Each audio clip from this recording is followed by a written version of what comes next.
Telangana BRS artificial intelligence గురించి ఈరోజు మనం తెలుసుకుందాము. ఎందుకంటే 2100 సంవత్సరానికి ఈ యొక్క మరణాన్ని కూడా జయించే టెక్నాలజీ వస్తుంది. ఇక్కడ చూస్తున్నారు కదా, సూపర్ కంప్యూటర్స్.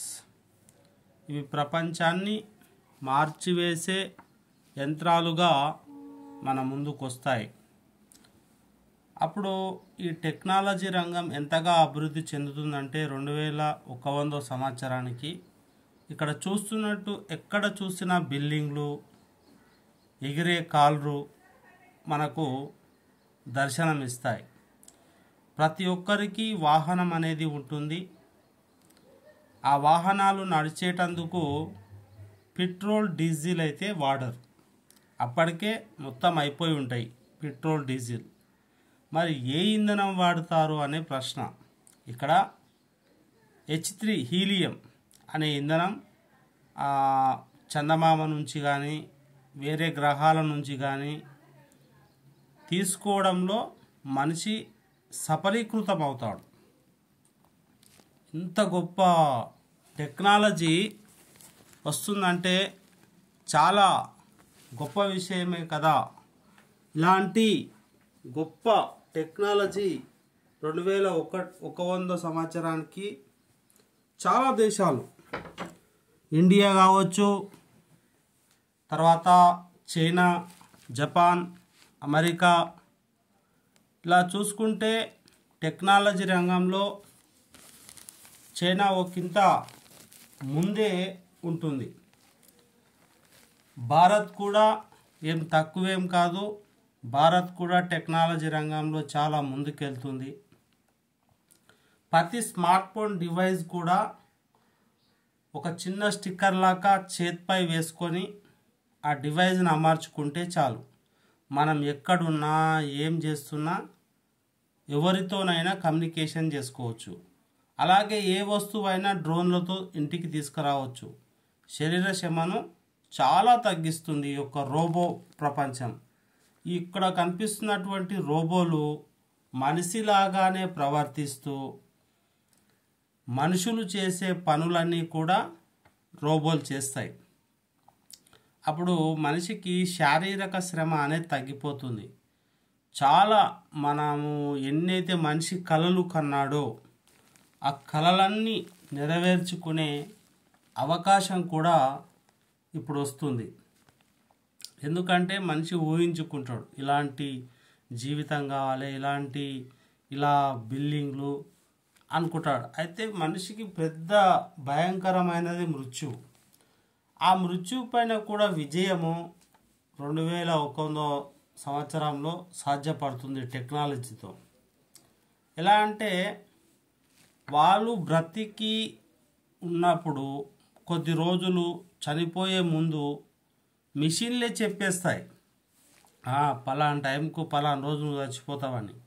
అయితే అప్పుడు వారి మెదడులో ఉన్నటువంటి కంటి రెటీనా కావచ్చు, తర్వాత వాళ్ళ చేతి వేరి ముద్రలు కావచ్చు, అన్నీ కూడా పెద్ద computer, the God of computer అంటారు, ఒక దేవుడు అనుకోవాలి. అందులో భద్రపరుస్తారు. వాళ్ళ యొక్క ఇన్ఫర్మేషన్ అంతా స్టోరేజ్ చేస్తారు. స్టోరేజ్ చేసిన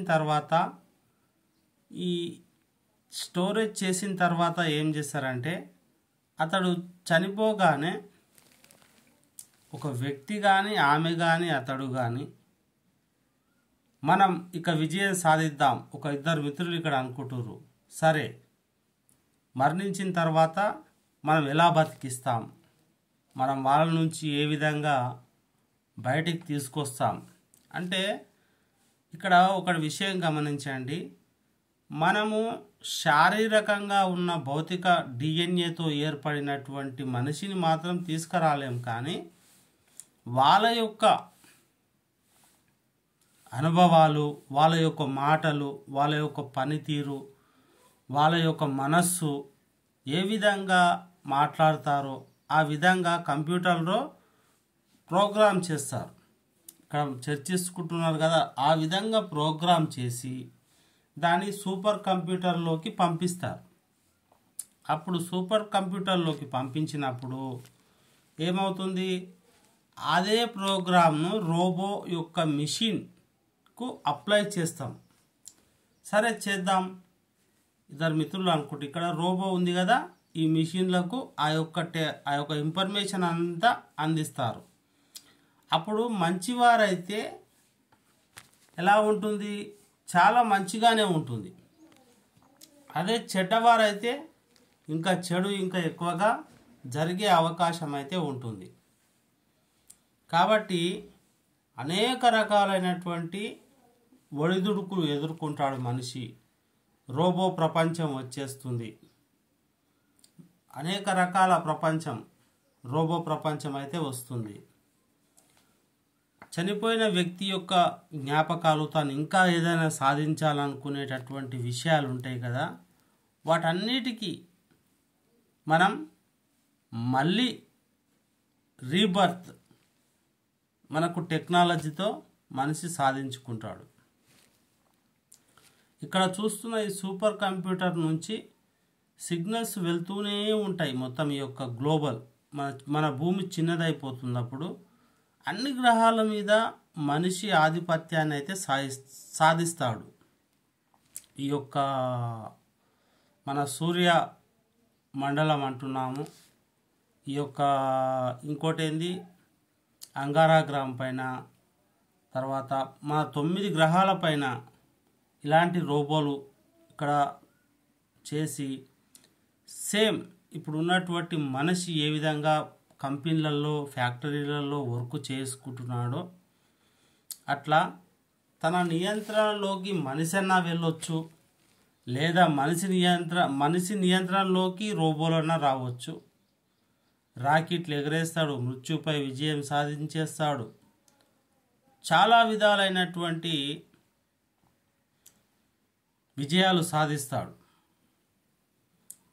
ఇప్పుడు ఉన్నటువంటి సూపర్ టెక్నాలజీ ఎంత అభివృద్ధి చెందుతుంది అంటే మనిషి ఊహకు కూడా అందనంత గొప్ప విజయాలు చేస్తాడు.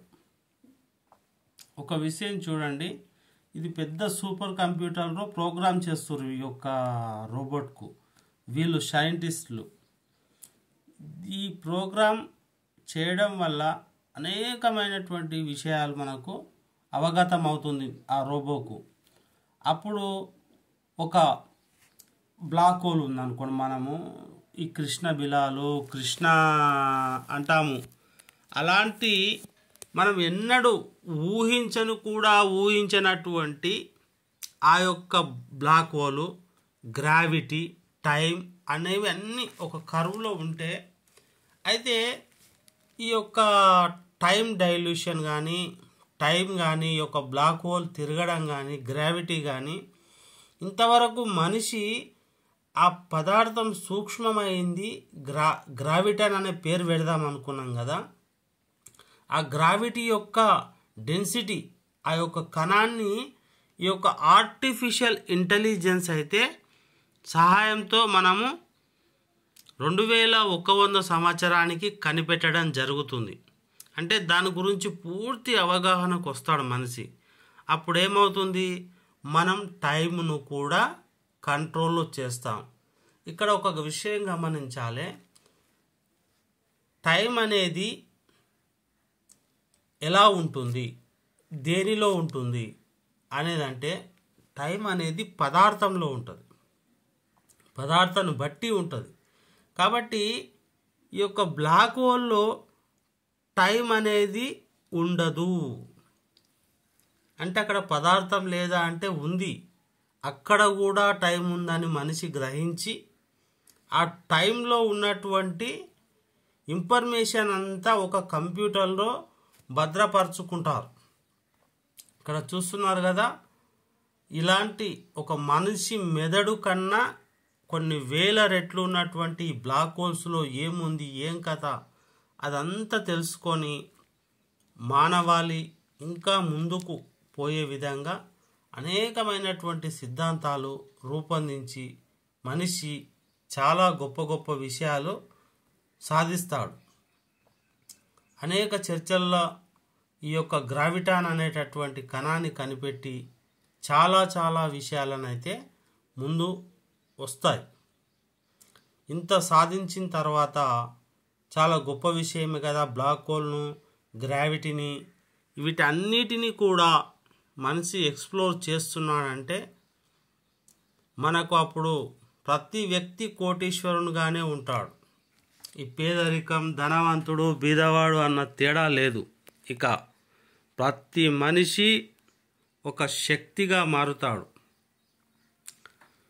మరి ఇంకొక విషయం ఏంటంటే ఈ ఆర్టిఫిషియల్ ఇంటెలిజెన్స్ ఎదురు తిరిగితే మనిషి మనుగడకు ముప్పు ఉందని కూడా హెచ్చరికలు జారీ అవుతున్నాయి. కాబట్టి ఆ హెచ్చరికలకు తాను ముందుగానే గ్రహించి ఏం చేస్తాడంటే ఒక డివైస్, మనిషి చిప్ ఒకటి అమర్చుకుంటాడు చేతికు.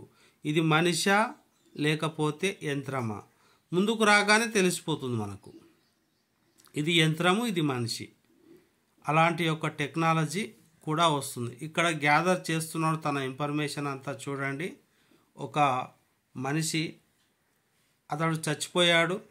చచ్చిపోయిన తర్వాత ఆ యొక్క ఫ్రీక్వెన్సీని అంతా ఒక కంప్యూటర్లో నిక్షిప్తం అవుతుంది.